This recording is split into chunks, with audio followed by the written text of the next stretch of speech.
And we're back. Week 14 done. Dom, how we feeling? I mean, I feel good. My team. Yeah, you did. My team. Hey, I was on a bye week this week.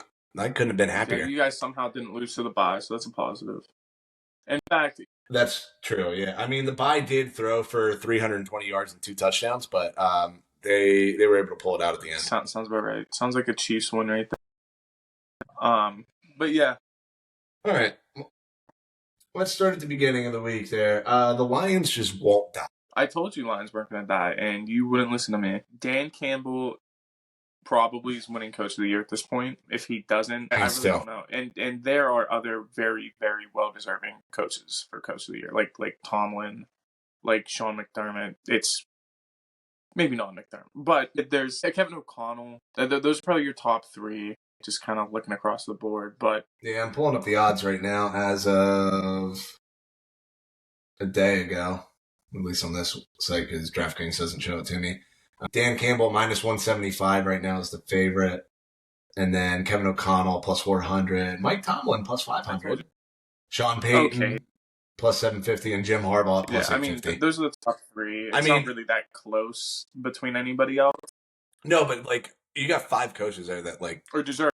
Any one of them could legitimately win it, yeah. Or, is deserving. This is probably the closest Tomlin's ever gone to win a head coach of the year somehow in his illustrious career. Nobody's ever been like, oh, we should probably do that. But Kevin Stefanski's won it twice. It's like the Browns do good, and they're like, we should probably reward them for that. I mean, to be fair, if you're getting the Browns to the playoffs, but that's a hell of a coaching. But also, though, that should be an expectation. So if they're good again next year, are we gonna just give it to them again? It's just, what are we doing? That's all. Fair enough. Yeah, but I don't know, the game kind of went, I feel like, kind of both, how we both said it would. Because it was... Yeah, I think we both, all Lions early, and then Jordan Love got hot again. Yeah, so the Lions were dominating. At least in the second half. The Lions were dominating that game pretty quick. And then, like always, their injuries kind of, caught up to them in that second half there. And Green Bay was able to figure out the weak points. Hey, they don't know all the plays. They're not fully caught up, especially with Quan Alexander over the middle, Jamal Adams. Definitely going to be not at the right tempo with that. And you got guys stepping in still, and they're not the same speed, they're not the same pace. So you're going to see that kind of sluggish take place there in that second half, like it did. But the Lions still offensively got the job done, like they always do. It's their 12-1 feels much different than the Chiefs' 12-1. They're 12. For sure, yeah. They know exactly what they. Not that the Chiefs have an identity too, but the Lions are just beat you up with Montgomery and Gibbs, and then let Goff do his thing back there. It feels like that type of team that when they get going, you can't stop them. Whereas when the Chiefs get going, they'll stop themselves. Which we see almost every single week. They don't actually get going. Or when they do get going, it's not until the final drive of the game to win. And but that's what matters most. Right. I guess we'll kind of talk about that game here a little bit. On the outs, on the ropes again. Yeah. And I kind of felt like it was going to happen. Just finding ways. It was just that feeling. And again, the Chargers weren't fully healthy in this game. Missing their number 1 wide receiver, number 1 running back. And you saw that. You're not even counting the rock. Gus Edwards had 10 attempts all game. So you're not really throwing. You threw for only 30 attempts too. So it's just that's the one thing with the Chargers right now that does hurt them a bit, is that they don't have a consistent running back. You know what I mean? Yeah, unfortunately. With Dobbins being out, Dobbins is the guy that you give the ball to. Even when Gus Edwards is not your high volume guy. He's goal line and short downs or short distance. Vidal only had 8 carries, but and he's just kind of meh. Mm-hmm. It wasn't terrible. 8 for 34. It's 4 yards a carry, but yeah, they just haven't really moved the ball on the ground the last 2 weeks without. Even when Dobbins was healthy, so dating back to the game before the Ravens, when he was fully healthy, he had 11 carries that game. only 11. He touched the ball. He might have had a couple of catches, but he ran the ball 11 times against the Chargers. We're just pulling this up. He had 15 attempts. So it's not like he was their go-to 20-plus carries kind of guy. He was... Yeah, they kind of spread it out a little bit there, even still. Just kind of looking at the numbers. Nothing wrong with that, but you're kind of just like... Jim Harbaugh likes to lean on one guy, and he knows he can't do that with Dobbins, and clearly that's what happened. Dobbins fell off. And I mean, Dobbins is having a solid year. Like, let's not... Yeah, 11 games, 158 carries, 766 yards, 4.8 yards a carry, about 70 yards a game. I'm not trying to take that away from him. He's doing phenomenally with what he's given. However, it's not the type of running back that Jim Harbaugh is used to having. Right, yeah. I mean, they'll probably get somebody in the draft, I would assume. This is the draft class to draft the running back. There is a lot of them, and they're all very good. Yeah, and this was my thing. This was like, I said that their floor was 10 wins, or, floor was 9 wins, whatever it was, but I expected them to be about a 10-win team, and it looks like they're going to be just about that. On pace for that. What now? Yeah, they're 8-5 now. I mean, 2 more wins. I think they could get there. Yeah, they get the Bucks next week. They get Bucks, Broncos, Patriots, Raiders. Okay, so, they're going to get to 10 wins. Patriots, Raiders, and but that's where you'd look. Yeah, like, this wasn't a team that's like, they're not going to make a deep run just because they don't have the playmakers on the perimeter or even in the backfield. Like, I really like Dobbins. He's a very good back, but he's not a top 12. Yeah, and then I just saw today that Justin Herbert didn't practice. Yeah, he got rolled up on again. Or no, it was his thigh. He got rolled up on, and then he took a shot to the thigh. I'm sure. Which, man, I feel for that guy. The dude just plays through everything, and he just, like, keeps finding ways to get hurt in, like, weird ways. Like, even the one with his thigh, like, I guess, like, dead leg or whatever it was, like, he just happened to take a shoulder to the only part of his leg that wasn't padded. The odds, they're not high. I mean, I'm sure he'll still work through it and play this weekend because, Yeah, 100%. I mean, if you're going to take a week off, I guess this is theoretically the one to take off. You're not playing anybody in your division. This game theoretically doesn't really matter because, I mean, yes, you win. You get more of a cushion there between you and the team 2.5, 3 games below you. If you don't win, it's not like you lose any on the people. Well, not really, because they got the same record as the Broncos right now. Well, I'm just talking about playoff-wise, not... That's what I'm saying, but that's what I mean, is like Broncos and... Or Chargers are the 6th seed right now, Broncos are the 7th seed. They're both 8-5. Well, that... Chargers just have the tiebreaker because they beat Denver earlier in the year. Yeah, that's kind of what I was getting at. Then, next week is like the week you want him to play against Denver. You want him healthy. You want him to be there, playing at a high volume. Because that game matters way more to you than the one against the Bucs, period. Mm-hmm. I mean, it's the same conversation with like the Steelers for next week. I mean, we'll get into that in the next episode, obviously, but it's... If they lose a game, this is the game they want to lose. Yeah, I was going to say, like, they got some time here. I mean, they have a little bit more of a cushion, I should say. Definitely. Yeah, because that would what? They get the... Oh, is it hate week again this week? Is it what? Is it hate week again? No, next week next week's hate week, yeah. Steelers play the Eagles. Got my dates mixed up. It's going to be hate between me and my girlfriend, so that'll be exciting. Oh, fair enough, nice. Great times. I'll let you know how it is down here. She'll be up here. I'll give you the vibes. She'll be up here, so it'll be fine. All right. Fair enough. You want to get enemy territory there. All right, let's get into the... Let's get into the best game of the week. Those Rams, this is the game that we all knew was going to take... If you really were paying attention, you knew this game was going to be the best game, just given what was kind of on the line for both teams. Bills stay alive for that 1 seed. Rams stay alive in the division. They lose. I mean, they lose. They go to 6-7. There's a 2-game cushion. They're pretty much dead at that point. Everybody, all but dead. It's just Seahawks are running away with the division, and that's that. But now winning this game for them keeps them alive. I mean, neither team wanted to quit in this game. The difference in this came down to the blocked punt for a touchdown. That was the difference in this game. Yeah, because it's Josh Allen did everything he could to win this game. He did not lose. He did not lose the Bills this game. No, he had a hell of a game. He was the only reason they stayed in it. Sean McDermott had some slightly poor clock management at the end. I saw he took a timeout when he shouldn't have. If he just would have that, and what was it, that run down towards the goal line? And well, then he just, ran the ball, called a timeout. Yeah. You didn't need to. Like, you just set up real quick again and punch it in. Now you have 3 timeouts to hold the Rams. It was really bad. I mean, I will say, even with the block punt, the way that game was going, even if they wouldn't have returned that for a touchdown, they were going to score, yes. They were scoring. I mean, it was the turn, they shifted the field. That's kind of the thing. The momentum shifted towards the Rams. The 3 best players on the field that day were Josh Allen, Puka Nacua, and Kyron Williams, by far. This is the only game in NFL history without, is it any penalties? Penalties. It was 850 yards. No sacks. No, it was first game with 850 plus total yards of offense, no sacks and no turnovers. It's just insane. Yeah, just offensive masterclass. It's what you want. And Stafford had a hell of a game too. Yeah, he did. He threw out a ridiculous clip. They both said, him and Allen. Allen just made a massive difference on the rushing aspect. I mean, he just literally took the game into his hands to even keep the Bills alive.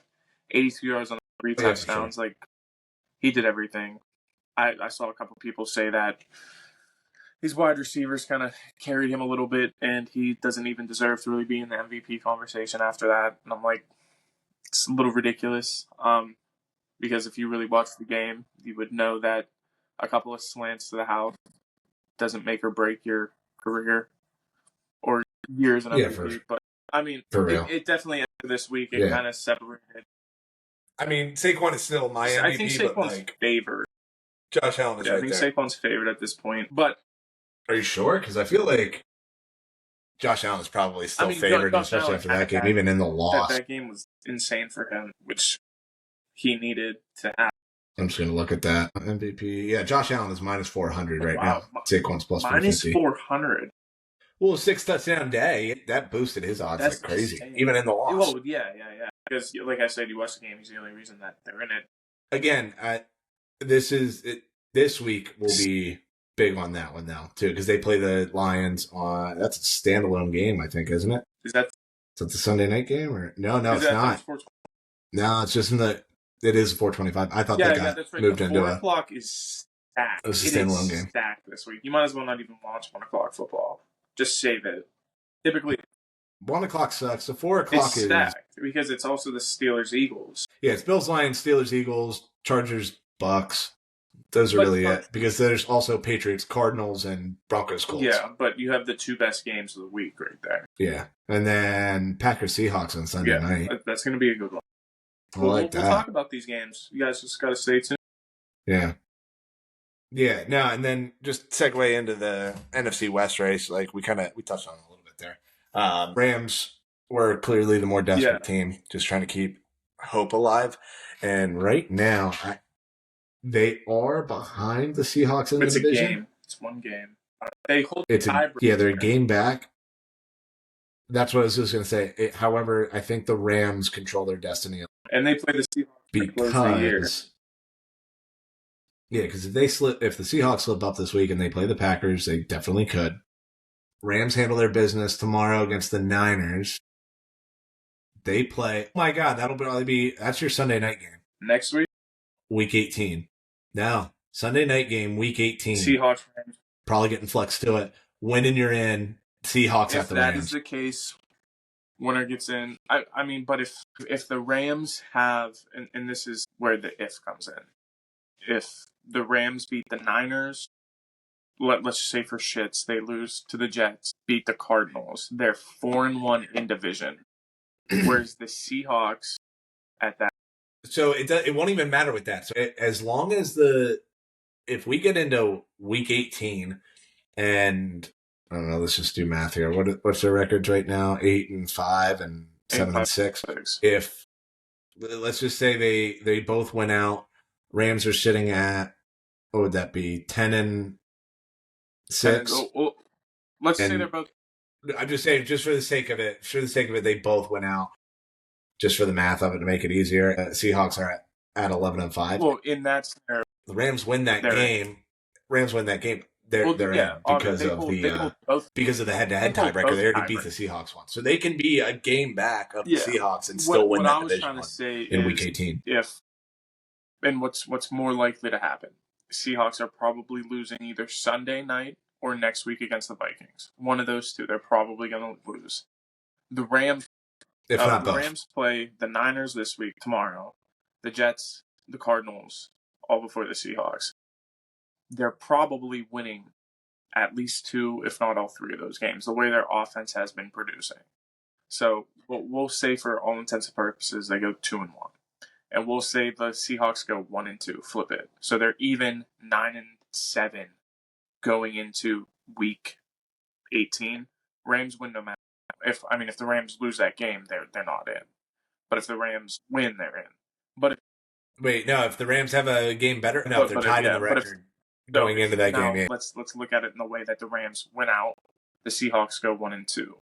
The Seahawks, even if they beat the Rams, still don't get into the playoffs. That game doesn't matter at that point.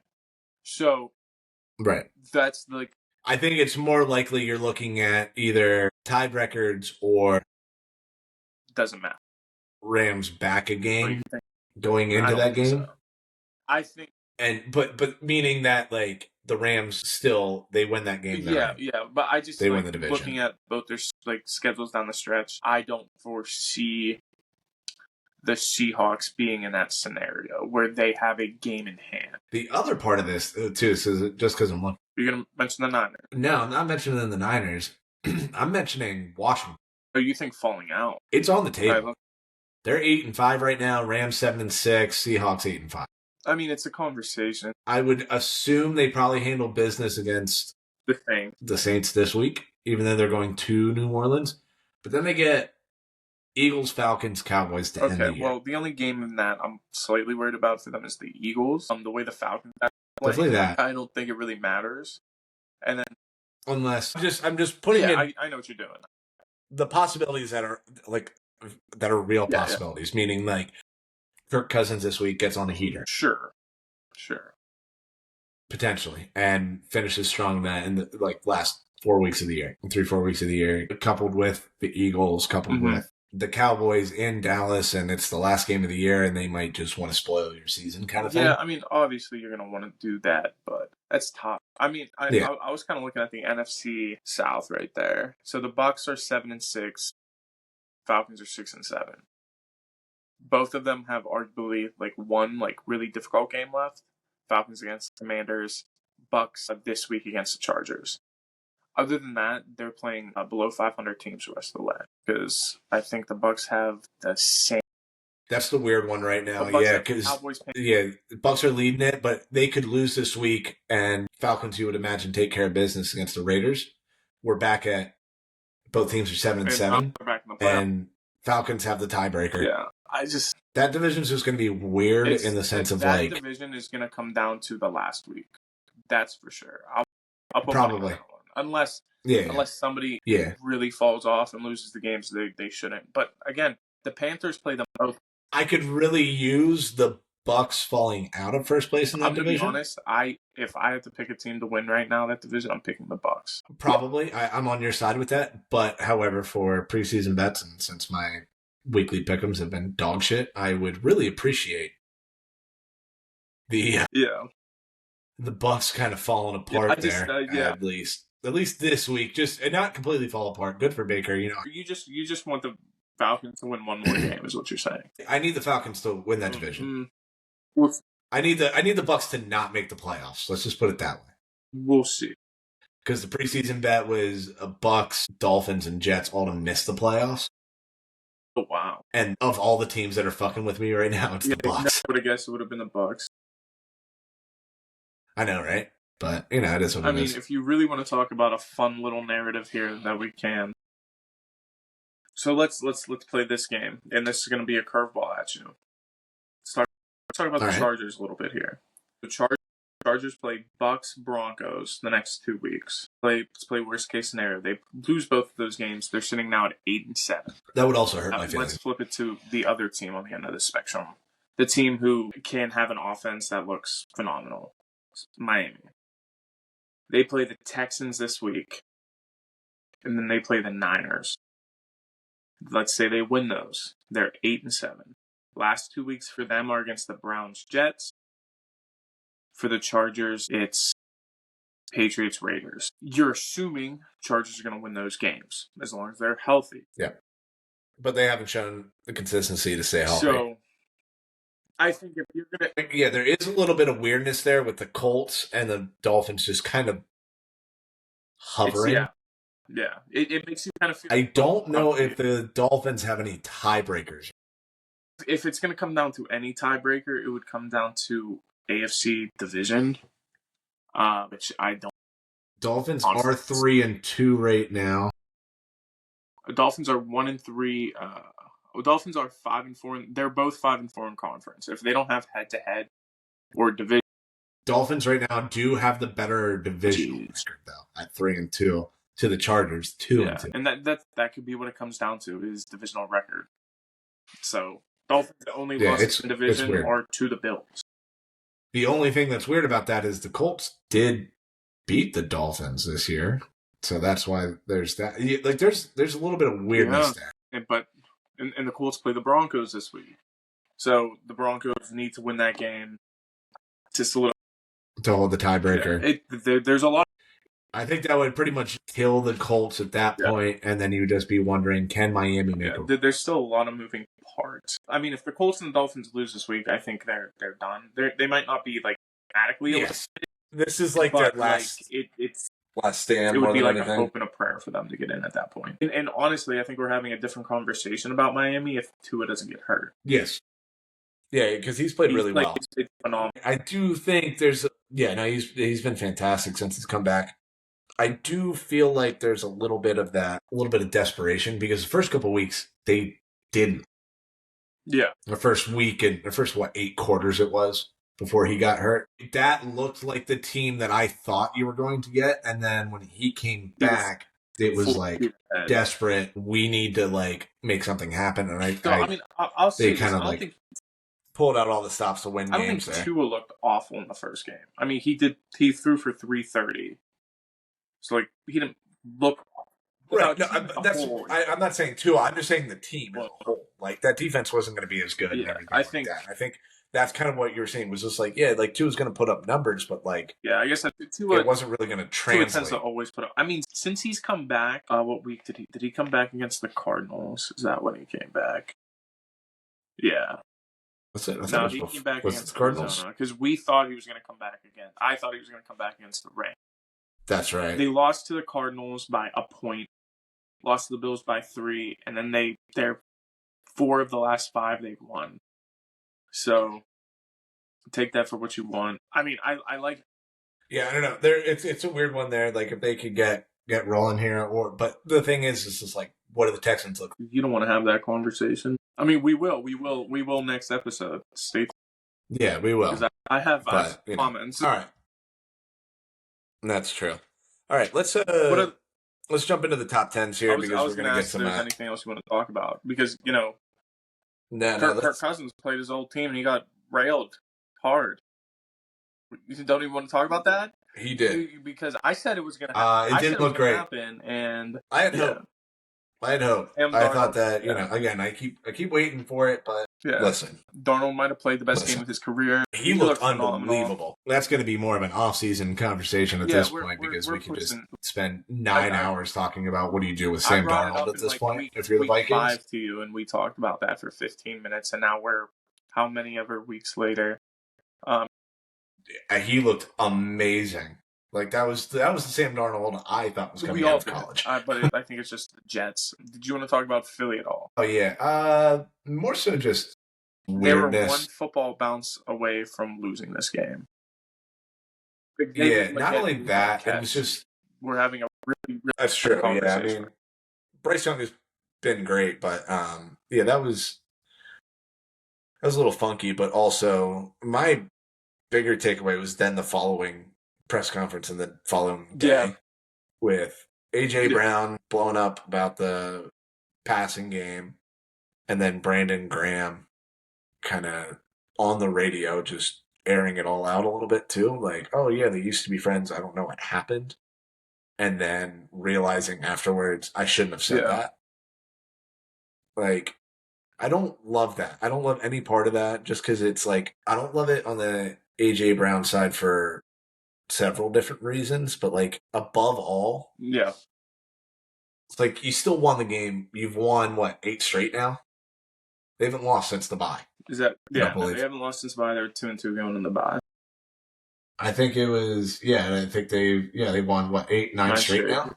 What are they now? They're 11 and... Yeah, they're 11 and 2. And they have... Yeah, you won 9 straight. You want to go public about going into your arguably... About not getting enough touches, and he's still, I think, getting like 7 touches. And you're going into your toughest matchup you've had in a long time. So yeah, it's just weird placement. I get what you're saying.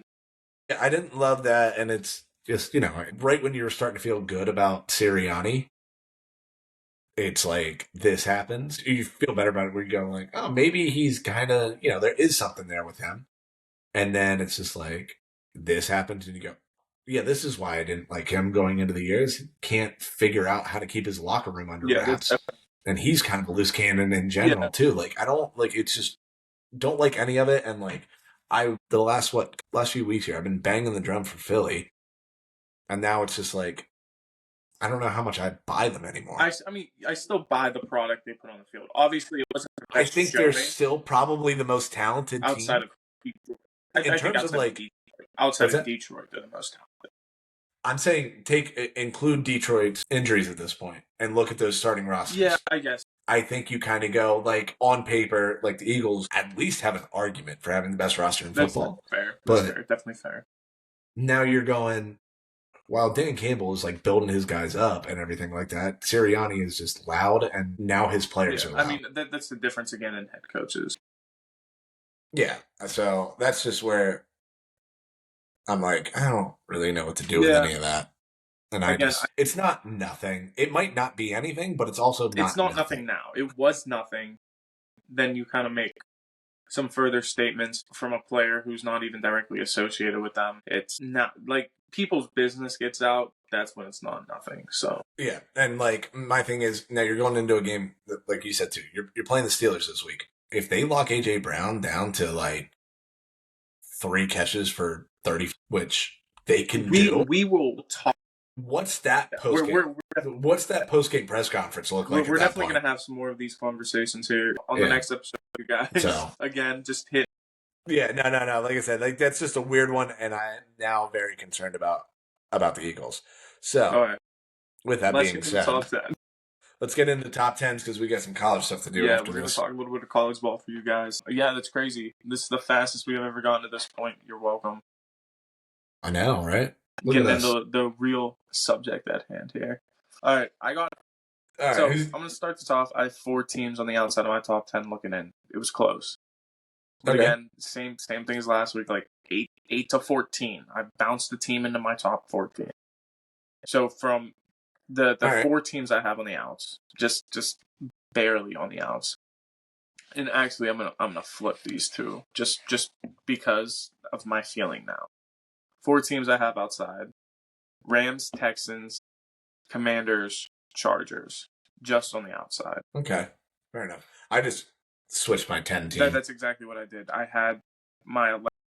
I literally just did that now because I thought about it again, and I'm like, no. This is actually how I feel. I did the exact same thing, but we might have.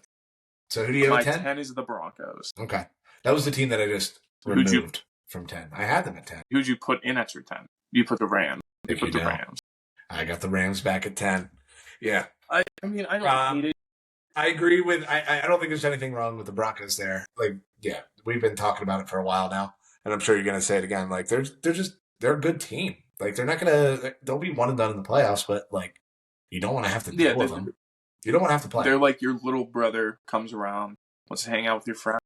Yeah, he's cool sometimes. Just annoying, not always cool. But the team overall, if Sean Payton gets an actual running back in that room next year, and gets maybe one more playmaker on the outside, the offense is cooking, and they're going to be a scarier team. And if they kind of rework their defense, kind of like, and the defense they play great. I just think if you get It's just not as much names outside of Sertan. Like you can't name anybody else on that defense. Got a little cooked by the Browns, so just kind of do some reworking there, figure out your D line a little bit more, and I think you really have something special in Denver. But you got to do that appropriately. But right now, given what they have, coaching aside, they've definitely outperformed my expectations, and they look like a very solid team. O-line has produced a lot better than anticipated. That's what allowed Bo Nix to really kind of play as well as he has, not really having as much pressure on him, being able to run the check, go through his progressions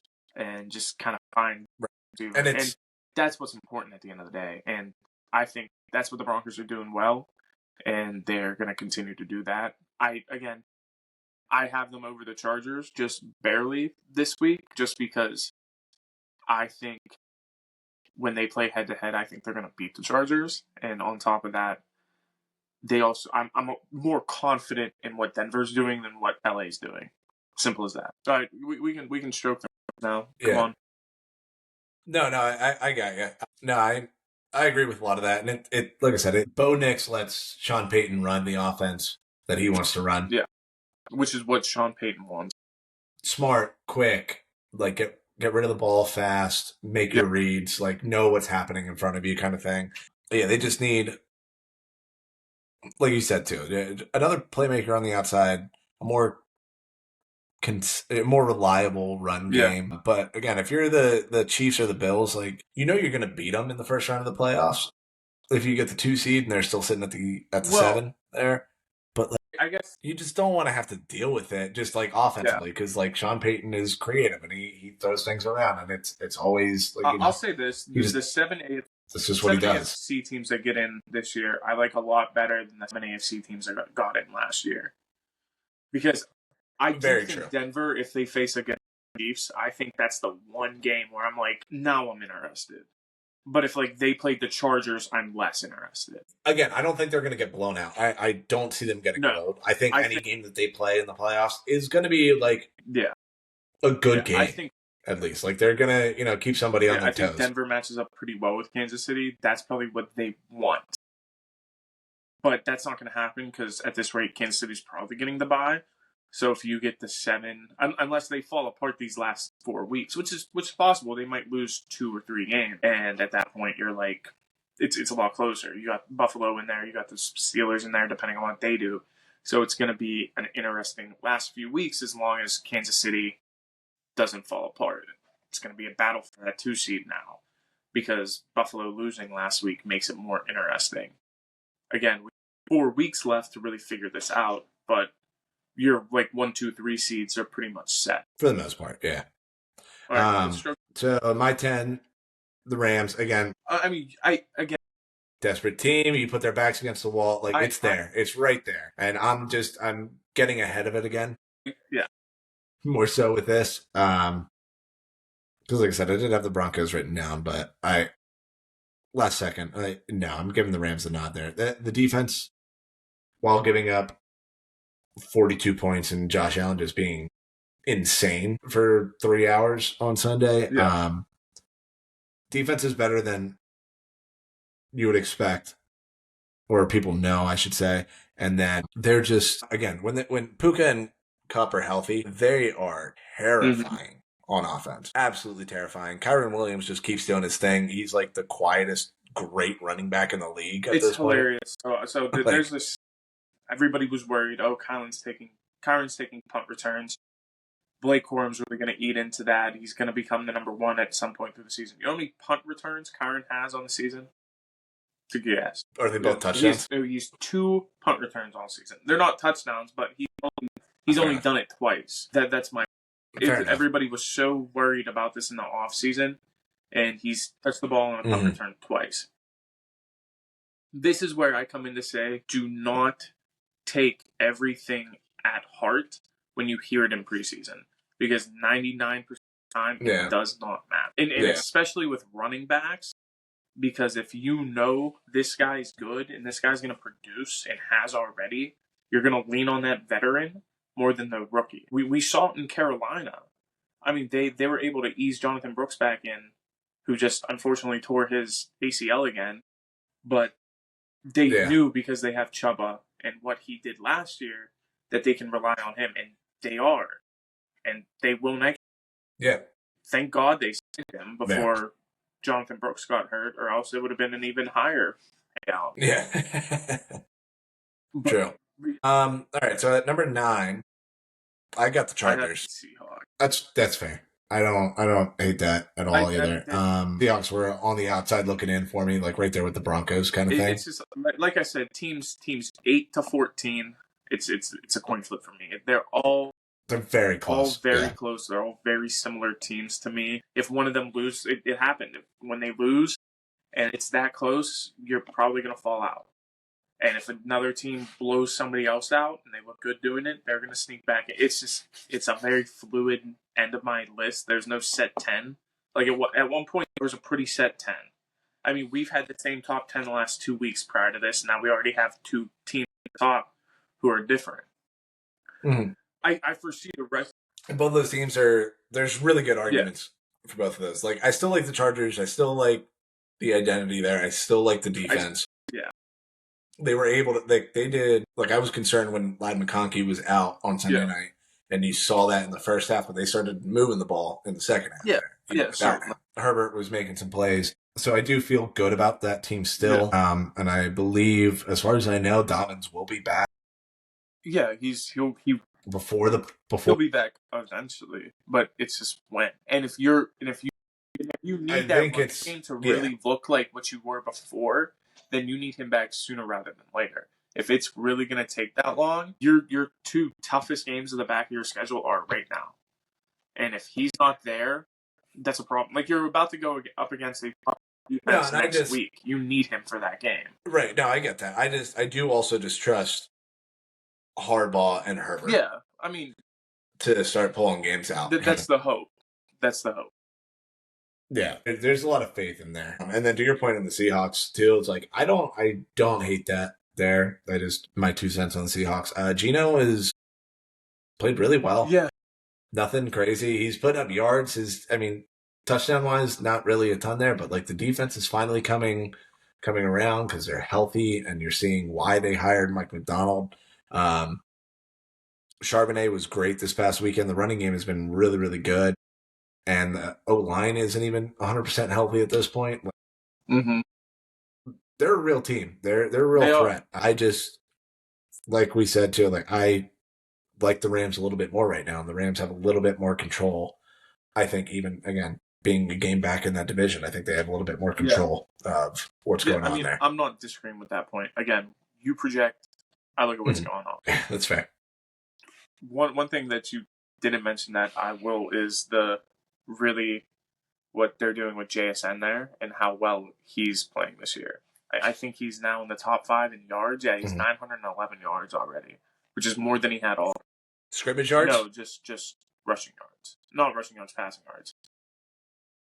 Just receiving yards? I wasn't sure because they've been doing a lot of gadget stuff. Yeah, he had 1 carry for 4 on Sunday, but still, or it's been like weird stuff, like or maybe it's not necessarily just that, but like I feel like they've been doing offense. He's becoming more of the focus. It's definitely way less Lockett. I mean, but Lockett is still like he had 1 target. He had 1 target on Sunday. That's it. Yeah, he's basically not a focus point at all in the offense. Noah Fant had 4, DK had 6, Zach Charbonnet had 7. So they were doing a lot of check down stuff, a lot of screens that day. No, maybe he just wasn't in the plans for that game. I'm going to take a look back 1 week and just kind of see if that's kind of been consistent. Lockett had 3. Yeah, Lockett right now, I'm looking at it. He's got 41 receptions on 63 targets this year for 511 yards. So he's clearly getting phased out of the offense. Yeah, I mean, he's getting up there too, isn't he? He's 32. He's like 32. I mean, comparing week 1, Lockett saw 7 targets. So he's gone from 7 to 3 to 1. Not drastically in order, but slowly throughout the season. So you're just kind of seeing him get used less and less because JSN was drafted to take over Lockett's role. And that's exactly right. Because they do play pretty similarly. Yeah. I feel like the same size too. Lockett's a I was little going bit to say, I shorter, think but Lockett's a little shorter, but otherwise, yeah, they have that similar like gadget-esque ability. Jace maybe a little yeah, less though. and just a good safety Yeah, valve. yeah, and he's doing exactly what he's asked. So that's great that he's stepping into that role. And their running game, like you said, it looked phenomenal on Sunday with Charbonnet instead of Walker, who was out. And Gino's just played very consistently all season, doing what you need him to do to get the job done. But really, the big ticket is their front seven on their defense has played very well and stopping the runs, stopping getting after the quarterback, which is something that they've struggled in the past couple of years. So again, that's McDonald coming in and just doing what he needs to do. So I like Seahawks. I don't necessarily love them that much more than the Rams because I like the Rams offense way more than the Seahawks. But right now, the Seahawks are proving that they can beat teams. Obviously, we're going to see what they're capable of this week and next week. Going up against the Packers and Vikings, that's their test. And if they win both of those games, that's phenomenal. But if they win one, I'd be happy for Seattle. Yeah, no, I think you got to shoot for splitting the next two. All right, who you got today? I have who the Seahawks play on Sunday. The Packers. Yeah, I got the Packers a little bit higher. A lot higher, I actually. Two teams. I think you probably have them at 6. I got them at 5, actually. Who did you? Yeah, I moved them up. Who did you drop? This is interesting. We're gonna see. So, yeah, no, go ahead. Yeah, we'll do the Packers talk here first. Looking at from last week to this week, I did move the Packers up one, and they lost on Thursday. I'm sorry, but again, they're good. They're a very good team. Jordan Love on any given day can look like the best quarterback in the NFL, and he can look like the most inaccurate quarterback in the NFL. But it's kind of what he's doing, what he needs to do to win games. A plethora of receivers that he can throw to, which is good. Tucker Kraft has been such a nice safety valve there for him.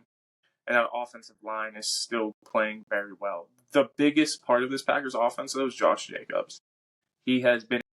That's what I was going to say. That's where I kind of moved him up again. Even in the loss, I was like, their now commitment to Jacobs. Which is great. A bit more. The thing that I still come back to with the Packers that holds me back is their defense is just not good. I cannot put them above teams that I know have a better defense and have a similar run offense. Because those teams are going to win 9 times out of 10. I mean, you went up against another team who has a hurt defense, and you still lost because your defense was more Swiss cheese than theirs. You can't have that. That's a problem. Right. Yeah, they're not physical enough.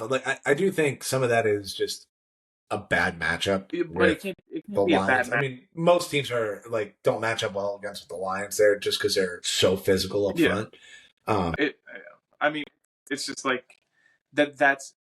that's where I'm gonna kind of not be on top of you as much as I am with other teams I have this high, because their defense have proven more to me than what the Packers have. So that's kind of where I lay out with them. But I know you like them a little bit better. Yeah, no, I do. Just, again, between the run game, between the weapons, between Jordan Love, when he is on, that is scary. Yeah, like I said, looks like one of the best quarterbacks. And he can, he can give you a bad half and then put you right back into a game. Yeah. That's the other part of it. That's a problem. The fact that he can, it's a problem, but it's also you're not out of any game. No, it's great to have, but at the end of the day, it's also if you played like this game. You want him to be more consistent, for sure. But I think, I think with now, I don't know, was it the last 2 weeks now, showing a little bit more commitment to Jacobs there and him playing well, makes me feel better about them because you can kind of play your spots a little bit more with Love. Yeah, sure. I mean, so that makes me feel a lot better about hope is that opens up that passing attack a little bit more. Yes, but exactly. Then that also comes with the fact that he needs to be more consistent, more accurate with the football. Right, and that's what I'm saying. It's just you develop that run game with Jacobs and then open things up for Jordan Love in the passing game. I mean, you know what I mean? We'll see. And I think he does need that a little bit. He does need a little bit of the bumpers there still, just because he can be a little erratic and everything like that. We'll see it kind of get put to the test here Sunday night. But I don't hate it. I just don't agree. I think they are still a little bit further back than my next 7 teams. I think there's a little bit of for me, I gotcha. but I get what you're saying. Yeah, number 8, my number 8, I got the Ravens. Okay, I have the Ravens at 7, so not far back from you. And then I assume you. Yeah. Again, I mean, on a bye week this week, even this week, there's not gonna be a whole lot that I think about. No, fortunately. Honestly, a win means nothing to me. If they lose, then I will be miserable for the rest of the year with them playing the Giants. Yeah, I mean, they have a good game. They're probably just gonna run through them, and it is what it is. But they just need something. I just need to see something again. Like, hopefully, this can be a nice little get right. I mean, you have a nice get right game where and the defense has been playing well, but hopefully this week can give them a little extra boost, make them feel themselves a little bit more going into the game against Pittsburgh. That's your big game coming up. All right, who do you have at 7? Because I have the Ravens. I got the Vikings at 6. That's fair. They look good. They do. And I'm the Darnold guy, and I'm still just kind of unsure about what to do with them. I take it what it is. I take it at face value. They look good. They're playing good. You expect to lose certain games, and they're not. They're winning them. They're either that's the thing. It's just like they just won't go away at this point. The biggest difference between them for me and the Packers is the defensive side of the football. The Vikings have a better defense. Their defense. I'm not saying like they have bigger names. They have better players. They're better coached. It's a better coached defense. It's a better coached team, and they both have good head coaches. But it's just right. But you got a great D coordinator in Minnesota. You do. You definitely do. But that's just like the biggest takeaway between those two teams. And I'm comparing them because they're both pretty similar. High functioning offenses, good offensive line. Brilliant head coaches. Yeah, fantastic head coaches. But the difference for me is that defensive side of the football. One has a good D coordinator and has his shit together, and the other one looks like Swiss cheese sometimes. So you just need... Yeah, like Brian Flores is coaching this defense into probably a head coaching job in this. He shouldn't, but he's probably going to get one. After all the Tua stuff came out and he kind of responded to all of it, I am okay with, depending on where he goes, I like the hire. Yeah, but that's a conversation. I never hated Flores, but just handling that situation the way he did at that time tells me that he could just do it again. He could, and the way he kind of just ate all of that, even though Tua just shit on him for the most part, and he just kind of took it. He's like, if I could do it over again, I wouldn't have done it. Because the way I did, like he was trying to give up on a quarterback who was not a bad quarterback, but no, and he was trying to be Belichick without 6 rings. Yeah, that's exactly it. All right. Yeah. Number 6. I have the Vikings. Did we get to your 6? We got the Vikings at 6. I got the Steelers. You have the Steelers at 6. I have them at 5. They are. I flipped them and the Packers. I don't. And that's just. I think so. My thing was Pickett's getting hurt. I don't. It didn't really make. It made a difference in the first half, and then they figured it out. It's not even. Their offense just kind of was just like, oh, okay, now we've adjusted to him not being here. This is how we adjust to the big plays. Because, again, they were planning to play with him all week. They scripted plays around him. He's their focal point in the passing attack.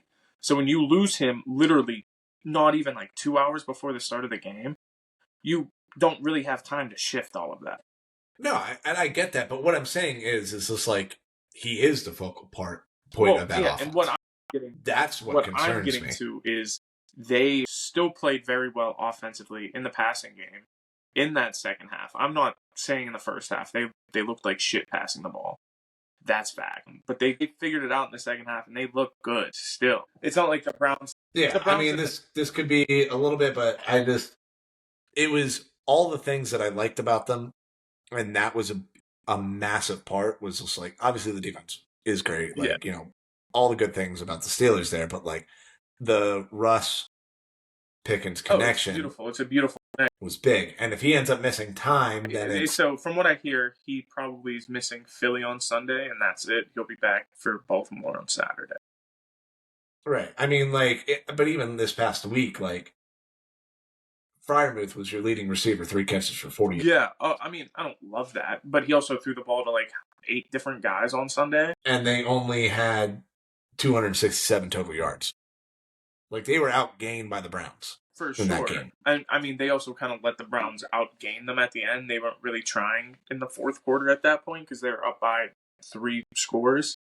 So at that point, and that's always been my one true gripe with Tomlin, is that when he gets a lead, he just lets go. You run cover, you just give, and that's why the Browns scored a touchdown there at the end that made it semi-interesting and gave Tony Romo something to get loud about. And I was getting really annoyed, but yeah, that's just kind of where it comes from. Yeah, so that's where I'm at with that. It's just like it was a little bit more difficult. I'm not for them. That's the one thing that I'll say I'm not really concerned about with that team is one injury, because when you're coached well, you figure it out, and they figured it out in the second half. They went in, they made the proper adjustments, and they figured. No, I get that. It looks a lot more like the Steelers in the last couple of years than it does like what we saw for, 7 weeks with No, Russ. for sure, but their defense also played phenomenal in that game. Well, yeah, but that's what I mean. It's like the defense played phenomenal for the past 4 years, too. Well, better. Yeah. I view them differently when they don't have that. I'm just when they don't have that pitch. That's all. I don't agree respectively, but interesting. Fair enough. Let's get to number 4. I have the Bills. So do I. Probably the same reason. One, you lost by 2. It was a freaking insane game. You have the best quarterback in the AFC. Your offense is playing great. Your defense looked not so great on Sunday. But also, Josh Allen had the game of his life, and he will lose that game. So, I mean, it's not a whole lot to say there. It's just like, I like the Bills a lot, but this is probably where we're really going to go. Probably the Eagles at 3. I do. The Chiefs at 3. Okay. Just because the Chiefs still offensively aren't showing me much. Yes, they're winning games, but they're not doing it the way I want to see them do it. And of course, it's going to happen against the Steelers. They're just going to blow us out of the water, and that'll be possibly that. Yeah. So I do have the Eagles at 3. Again, this is more so just with noise and what. Yeah. It's all of the concerns that I have about Nick Sirianni coming out again here, and I'm just looking at it going, well, they're really talented. Saquon is my pick for MVP. If I had a vote, that's who I would vote. I just think Sirianni is going to get in the way again and not handle this the right way, or let it kind of just fester and turn into something more than it should be. I mean, that's where I got them at 3. Too. I mean, they didn't change from last week. Their offense still looks good. Their defense is stepping up. I mean, yes, you almost lost that game, but again, if I'm going to charge you for almost losses, then the Chiefs will be down at 14. So what are we doing? There's some noise. Again, mine is not really in that game because the Panthers have been playing great and playing everybody tough. I'm not reading as much into the actual game. You're reading into the noise. The difference between me and you is I don't read into noise unless it translates onto the field. It didn't. If it does against the Steelers, it might, then that's where I'm at with it. It's just like the Steelers have a legitimate chance to really piss off A.J. Brown, and then it's going to spiral. We'll have this same conversation next week then if that happens, and it'll be different. And then who do you have to? 2, I got the Lions. So here, let me explain this one here. I will explain this one. So I do have the Lions at 2 and the Chiefs at 1 again. Because I just keep thinking about it, and I can make up, I'm finding concerns with the Eagles. I'm finding concerns with the Bills. The Lions, no, they won't die, but there's legitimate reason to question how much longer they can keep it up with the injuries piling up, and the fact that if they slip up at all, they could fall all the way down to the 5 seed at this point. And the Chiefs, no, they're not blowing people out. Yes, every single game is close, and they're, all the different things going on with the Chiefs there, where it's just it's frustrating, it's the dark magic, it's whatever. But they're the best fourth quarter team in football, and they're the best third down team in football. Sure. They've won now how many one-score games? I think in a row. They've won 9 on the year. They have the record. They're for not. It. Yeah, they've won 9 in the year, and I think it's like 14 consecutive one-score. Yeah, it goes back to last year, and then including the play. They are the most clutch team in the NFL when it comes to stuff like that. They're clutch, and it is like we talked about this 4 or 5 other times. Well-coached teams. Andy Reid is the best coach in football, bar none. Yeah, like that's common knowledge at this point. And Mahomes is the best quarterback, and when you get that combination, that's how these things keep happening, and they are resilient. Like I don't enjoy saying it. I'm not happy about it. However, it's just the reality of what I'm seeing. It's just what are you going to do? Right. Well, I have the Lions at 1. Cut you off. I still think they are the most dangerous team right now. I think they still have the best chance out of any team in the NFL to win the Super Bowl that's not named the Chiefs. And I like them a little bit more than the Eagles and the Chiefs and the Bills and the Steelers. I still like them. They're my pick to go to the Super Bowl. They weren't my pick to win, but they're my pick to go. And I think that is just going to continue. Like you're very worried about them. I'm not. They've proven that it doesn't matter the injuries. It doesn't matter anything else. Those players want to play for that coach, and I admire that more than how healthy. So, like, I'm not disagreeing with any part of that. It's just like one of those things. All right, we got to get into these college football quickly. Just looking at the time here. Do we want to now not save it for the next one here? Just because we normally get through the second one a little bit quicker than we get through the first one. No, let's just do it. Not banging out here. I mean, there's really at the end of the day, there's not too much meat on the bone. It's pretty straightforward. Just kind of looking at the bracket. That's fair. And plus, that gives us a little bit more wiggle room here to talk about some other things that I'm sure we will. That's fair. All right. So, college football playoff here. We haven't done a ton of college football this year ever. First 12-team playoff. And we're going to have some fun and do a nice little bracket here. Yes, we are. Or fill out our brackets. Our new, what is this, December? It's not March Madness, it's December, I don't know. I hate it. Delusion. I hate it so much. I know, yeah. Again, want to just first off start by saying I feel for Oregon. You're the one undefeated team in this, and you just got the absolute fucking gauntlet to try to get to the final there. Just insane. Absolutely insane. It's definitely... But so let's start with Tennessee, Ohio State. All right, well, this is by far the best game of the first 4. Yes. Tennessee is probably the one team that you really don't want to see if you're a higher rated team at this point. And of course, you get matched up with the OSU. I think if they play any other team potentially, they win that game. I think that's fair. Because it's Ohio State, they don't. I'm with you on that. This one really comes down to Nico. Again, I'm not even I still haven't. Last name. I don't have a pull up, so I couldn't even tell you what it looks like. Yamaleva? We did this. Yamaleva? Yeah, I don't know. Anyway, regardless, it's coming down to him, honestly, because he's gotten better. Yeah. He went through a little bit of a cold spell there after the Kentucky game. Mm-hmm. Because even though they beat Bama, he didn't play great. And then struggled against Florida in a win, and then was bad against Arkansas in a loss. Oh, you went way back. Was rough against Oklahoma. I'm doing this. Yeah, you're going back. Sorry. I was looking at it. It flipped on me there. He was bad against Bama. Turned it around against Kentucky. And he's been pretty good. They beat up on Mississippi State, and then he's been pretty good. Kind of getting back to form, yeah. Yeah, I get what you're saying. I think just kind of looking at them as a whole, outside of, they also beat Oklahoma, which is obviously another pretty. Oh no, they are not Oklahoma. I mean, Oklahoma's bad this year, but so basically against final top 25 teams, you split, you go 1-1.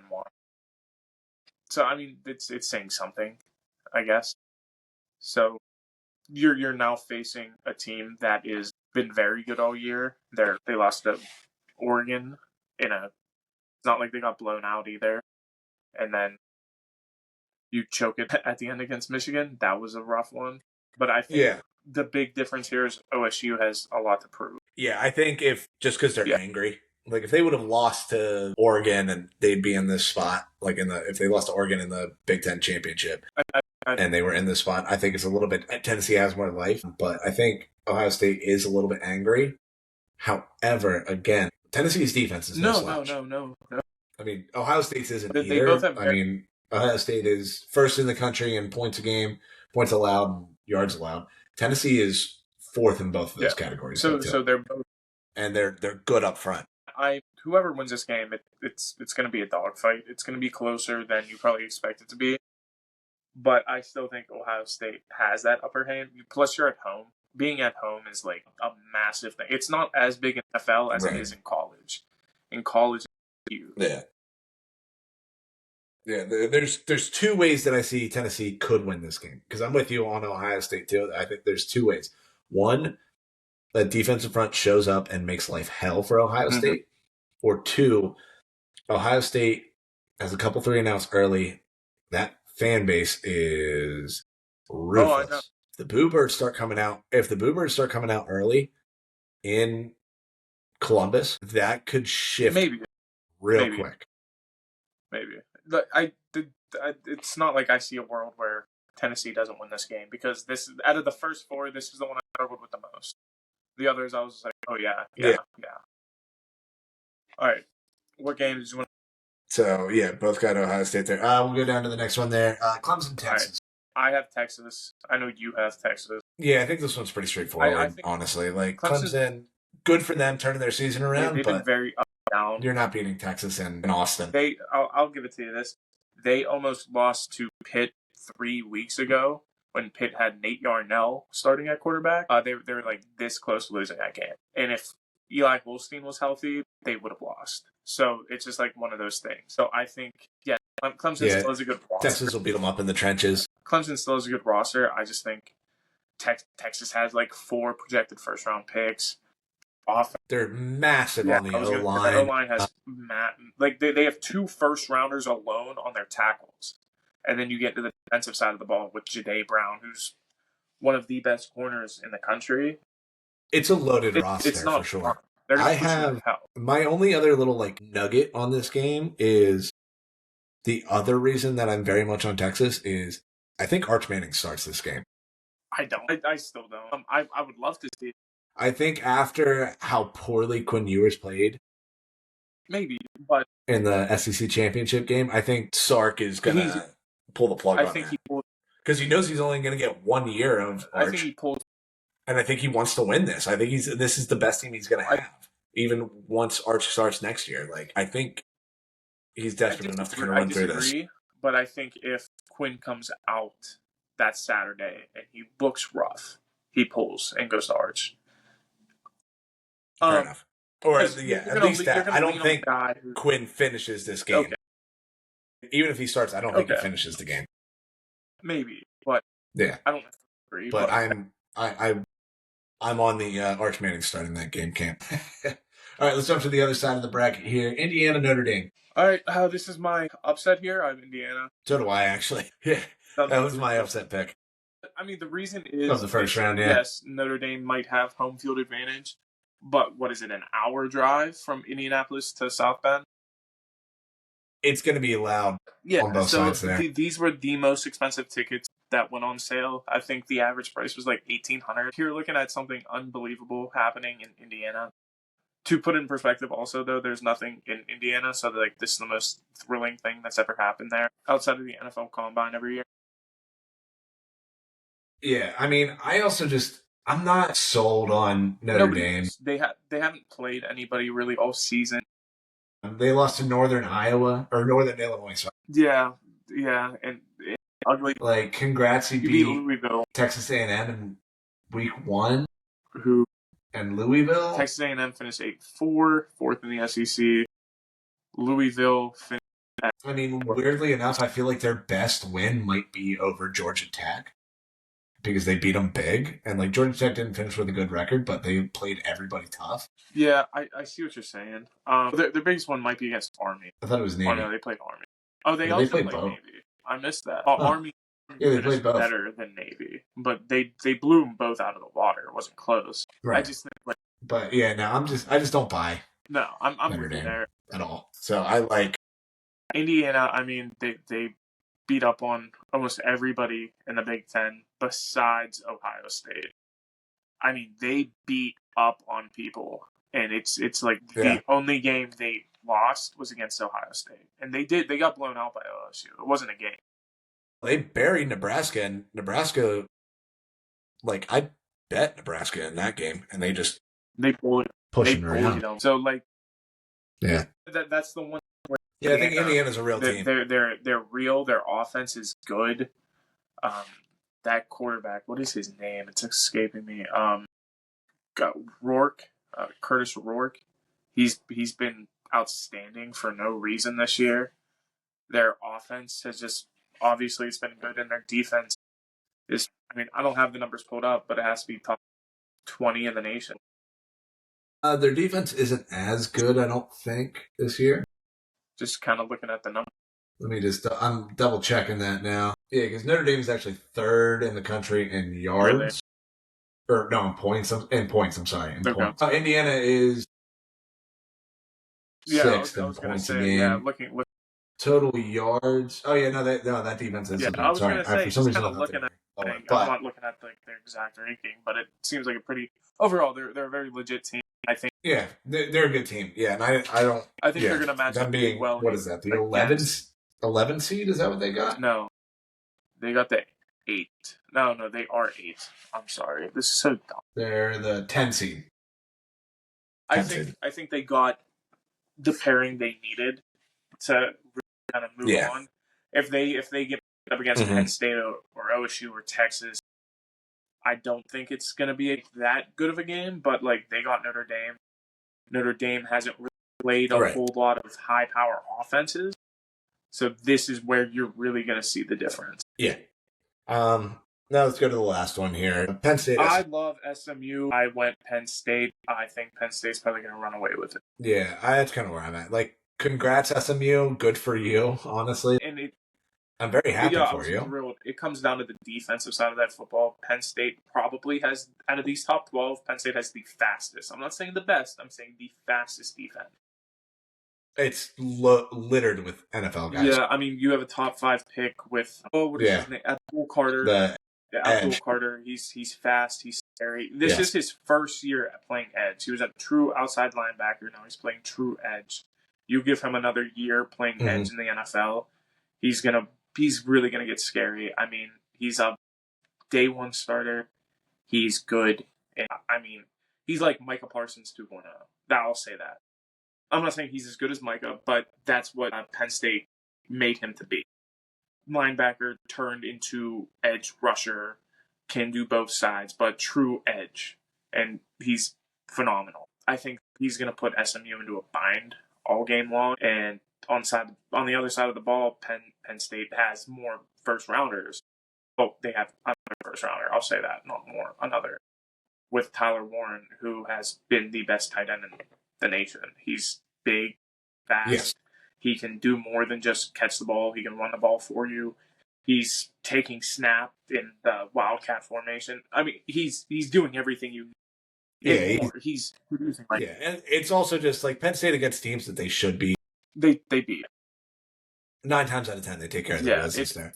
All right, so we have the same picks. Yeah, nothing different. So we got the same games. Looking at the second round. Same games. Let's stay on that side there. We'll just get I think another easy one out of the way. Penn State, we would both be looking at Penn State, Boise State. I love Ashton Jeanty. I am the biggest fan of his. Again, Penn State is going to dominate that football game. And it is the same reason that defense is nothing to joke about. They are scary. And Abdul Carter will murder somebody in that game. Simple. Simple as that. That is Yeah, the that difference. that's an easy one to kind of look at there too, honestly. Every game. I've watched more Penn State football, not for my own want this year, than I've ever in my life, and they are fast. They're faster than other teams. They provide what you want to see, and they get the job done. It's week over week, and it's good. It's good football, and it's what you want to see out of a top 12 team in the nation right now. So that's the difference in this game. I do love Boise State. I mean, really, I just love Ashton Genty because outside of him, their offense is not as great, but he really provides a difference. And that's what I was going to say too. Is like I think he could still run for $180 in that game, and they still if you can lock him up to under 150, you win. You win that. Yeah, right. So we'll get that easy one out of the way. I want to jump across to the other side. The other easy one then too. We're both looking at Texas, Arizona State. Texas is winning that game again. Congrats to Arizona State. I'm happy for you. You have no business being the 4 seed. It's a little confused. I don't really know how they made their choices and what kind of. So it was the highest ranked. So the way it was the highest ranked Power 4 conference winners, and then the 12 seed was supposed to be the non-Power 4, which is team. Boise, the best, highest ranked. Boise State was also ranked higher than Clemson. Yeah. Or anybody that was coming out of the ACC there. Yeah. So that's what happened. I don't know. I don't like this. I wish they would just do top 12 teams, rank them in order. But it was weird. Yeah, like the first year it kind of got fucked. I'm not getting too worked up about it just because it is the first year and it was Boise State was kind of unprecedented. No, I'm not worked up over Boise State. More so like Arizona State. That's the one that confuses me more than anything else. No, I understand, but based on the parameters that they laid out for how the structure was going to work, that's just kind of how I wish the top 4 teams would be the top 4 buys, 1 through 4. That's your buy, because I mean, on top of that, at the same time too, my argument to that is the Falcons or the Bucks are getting into the playoffs in the NFL. That's different. That's set up as a division, way different. It's not. There's 30. No, I understand it, but what I'm saying is I think they're trying to set it up in the same way as the NFL playoffs, where you try to make winning your conference championship mean. But if something. you only have 4 conferences, that makes sense. You have 17 conferences. Any one of them can get in. That's where it's different. Right, but you have 4 conferences that mean anything, and then that's not true though. 13 others that again, and really outside of that. I mean, it's still not true though, because if you want to say 4 conferences that mean something, those are the 4 teams that get a bye. But that's not what happened. If that was what happened, sure, but that's not how that went. Right. Again, and I think if Boise State wouldn't have had this season, it would have all made sense. If Boise State was, instead of being, it still wouldn't have made sense because there wasn't a Big 12. There wasn't a Big 12 bid. They didn't get one. Yeah, it was Arizona State. Arizona State's in the Big 12. I gotta go. Yeah, the Pac-12. The Pac-12 still exists, but it's literally just Washington State and Oregon State. And they're probably going to join in the Mountain West with Boise State and all that. That's what happened. Dumb. I didn't know there. Is it now? Is it making sense now? Yeah, a little bit, but it's still dumb. It's still dumb. Whatever. All right, yeah, Texas wins. Anyway, Texas wins this game. That's all we were trying to say. Got off the rails there, pissing me off. Yeah, a little bit. Now let's get into the interesting ones. Indiana, Georgia. I like Indiana. I like them as a team. I don't think they win this game. I had a really tough time. I had less of a tough time than you, clearly. My heart wants to pick Indiana, but my head is telling me Georgia's just going to win this game. I think this is where everything is different. Then, from March Madness to here. It's different because, one, you're not playing games so consecutively. These games are much more spread out, and you have time to prep. So, realistically, the best team will probably tend to win these games. There's not really going to be major upsets. And that's always how it's been in college football. There's really never major upsets when it comes to stuff like this. I mean, you're seeing it more now just because with the NIL and the chaos of the transfer portal. It's clearly, I mean, you're even seeing it with these teams, But like I'm more in this first playoff, it's like the talent is spread out a lot. I'm more saying though I'm following track record here because in college basketball and coaching matters more a little bit. In college basketball, you got to pull a 64, 68 now. Some of these teams you've never even heard of. You can't really scout against them. You can't really get ready for them because one, there might not even be that much tape to watch, and two, basketball is such a different sport.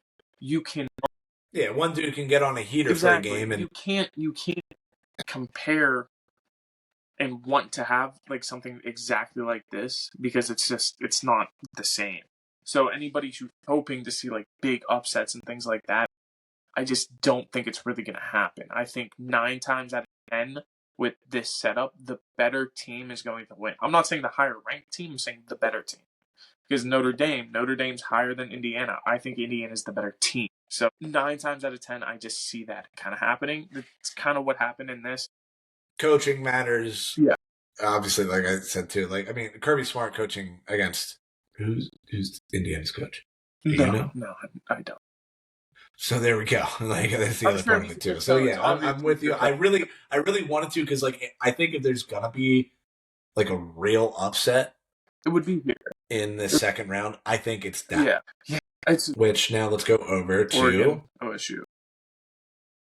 Yes. This is the game I'd probably struggle with the most out of all of these games. And I'm talking all of these games throughout the entirety of my pick. I finally went with Oregon. I probably sat on this for 2 minutes. I think it just comes down to they've done it once. You trust it, they're going to do it again. But it's going to be a great game. I'll give them that. But I just don't think OSU is going to pull it out. And that's that. Yeah, no, I got Ohio State winning that one. So I do have Ohio State winning it. This was a weird one because I think if Tennessee beats Ohio State, Oregon beats Tennessee. But as long as Ohio State beats Tennessee, I think a second chance at Oregon, they'll win that game. Yeah, I mean, because you could make the argument that they could have won that game earlier this year. And it was kind of one of those things. It's just like if they would have played in the Big Ten Championship, I would have liked Ohio State in that game too. It was like I think they're two very evenly matched teams. I mean, it's all fair. But I think the second look, I give the nod to Ohio State on that. All right, let's jump down to semis then. We'll start with the game we have the same: Penn State versus Georgia. I have Penn State again. It just kind of comes down to Me too. Yeah, it just kind of comes down to that defense, and I think Georgia's just a weird team overall. I also forgot they have a new quarterback that's probably going to be playing. And that's going to date back to that. I mean, but honestly, it might benefit them. True, yeah. Beck looked bad. My biggest thing with this one is, so when Georgia played Kentucky, and Kentucky has good defensive front there, they were able to push Georgia's O-line around. Yeah, and you're probably going to see that. Penn State's, that's the biggest thing for there. Is just like whoever, whether it's Carson Beck or the other kid there, they're not going to have fun if they have to see Penn State. I think just about any team's not going to have fun if you have to play Penn State, except one team, and we'll get to that. But yeah, so I also have Penn State. I think this is where the Georgia kind of miracle run falls off. Now we have the Texas, Oregon. Other game that we have different. You have Texas, Oregon. I have Texas, Ohio State. I think, do we have both have the same winner though? I think we both have Texas. That's who I have. I struggled with this one a little bit too. I think Oregon finally meets their fate with a loss. It's so many games, and that's the other issue I have with this is you're asking these kids to play so many games, and especially like juniors and seniors. Intense games against really good competition good teams and you're asking these juniors and seniors who are potentially first round picks to play in 17, 18 games. If they get hurt, like that's terrible. So so now you're asking these guys to take a risk. It's different when it was just one game, one bowl. Now it's 4 games potentially. You're up to 17 games on the year. I don't know, man. I was thinking about that today, and it's a lot. But for Oregon to keep that up and to keep playing at that clip, I mean, I watched Dylan Gabriel for the Big Ten Championship. he was dotting that secondary up. He looked good. They were figuring him out in the second half, but man, he was having his way in the first half. And honestly, I thought they were going to run away with it. Penn State did come back, make it competitive there at the end. Drew Allar made some great throws. Credit to him after my rant last week. But, I mean, I just think that Texas does, where Penn State does lack, Texas doesn't, in that they have a very good secondary that really shows up on paper. It matches up well with just about any wide receiver in the nation. And Texas, on the other side of the ball, has a very, very, very good receivers with Isaiah Bone, and they have a couple of really young. And you can throw the ball in Oregon. You can. I mean, Penn State did it. Drew Allar looked like a fucking superstar. Yeah, and I mean, even go back to the first meeting with Ohio State there. Will Howard was like you can throw the ball on them. It's not impossible, and I think Texas is a team that can match up against Oregon and can get the job done. So that's kind of where I fall with that. And it sounds like you do the same, though, with OSU on the other side. Yeah, exactly. Same kind of thing there. I think Texas can just bully them a little bit in the run game. I will say, too, now with having, we're both picking Texas here, a lot of this is with the belief that Arch Manning is going to be playing these games. If Ewers is in, I don't feel nearly as comfortable with these picks, but I just wanted to throw that little caveat in there, is that whether or not he starts the first game of the playoff or not, I would expect him to end up playing a lot. I'll also say that my pick going into the year for who I thought was going to win the Natty was Texas. So I'm also kind of riding that a little bit here. Maybe my bias pick aside. Trust me, it was difficult. I thought there were 3 teams that could win it, and it was Ohio State, Oregon, and Texas. I thought those were the 3 teams. So I thought it was Penn State, Texas, and Oregon. So just because Ohio State... I would say Penn State if it wasn't James Franklin. Yeah, that's fair. I mean, if James Franklin... Love James Franklin, but he's just not...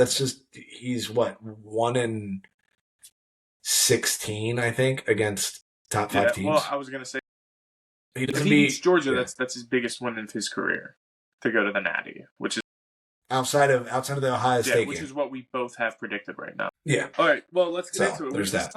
So we're both looking at Texas, Penn State, and I think we both kind of just said it there. We both have Texas. That's I think the worst possible matchup for Penn State, and when it comes to eliminating that pass rush. Texas has that top tier O line. They have 2 book tackles. I mean, granted, Connor Williams, he's a little bit more unproven, but he's their right side guy. But he still could develop into an actual starting day 1 tackle in the NFL. I'm not saying it's not day 1, but you're gonna see him kind of grow into that. He's probably gonna be a first round pick, but again, tackle class isn't as good as it was last year. But the tackles in Texas are. They're gonna those are real guys there. Abdul Carter, they're just he's big. Gonna get tested in that game. That's what I'll say. Yeah. Yeah. What was it Cam Williams? Yeah. They just had a little bit of a strength there. I mean, the kid is 6'5", 335. Yeah. And that's just one side. Yeah. They're you just go pull up their roster and go through their O linemen, and it is massive human beings. God. Their shortest one is 6'2". Mm-hmm. Yeah, he's their smallest one. He's 6'2", 290. Who is that? Is that their center? Rick McBrown. Yeah, I don't know him. But they're other. Again, I'm just saying, in terms of the guys that are just on their roster, that's your smallest O lineman. Other side of the tackles is Kelvin Banks. He probably, from what I hear and what I kind of watch, he projects a little bit better as a guard in the NFL, but still against. But again, 6'4", 320. He's still playing against not full NFL talent. With Abdul Carter, he will be, but against other guys, he's a nice tackle in NCAA. I mean, Graham Barton, current center for the Bucs, he played tackle at Duke. So just to give you that kind of an idea of flexibility with O linemen. I mean, a lot of the best guards played tackle in college. You see that constantly. Yeah. So, but regardless, they have 2 beefy men that are first-round picks on that offensive line, and that's going to make a world of a difference for them, especially to keep that pocket clean, keep the run game up, and just kind of allow the receivers to get open. So that's just where I fall. I think if it's Texas Penn State, I think I have a long, long few months ahead of me here. But Yeah. True. I will say, too, just for the sake of it, Texas also has a freshman O-lineman, Connor Stroh. This is a freshman. I want to point that out again. He is a freshman. Probably. He is 6'7", 350 pounds. That's a large man. From Frisco, Texas. He's a big, beefy ginger. All right. Well, there's that guy. So, Jesus. All right, let's get out of here. We kept you long enough listening to us ramble about college nonsense. We'll keep the next episode a little bit shorter for you, but hope you get a good night, and we'll talk to you later. Let's get out of here. Cool.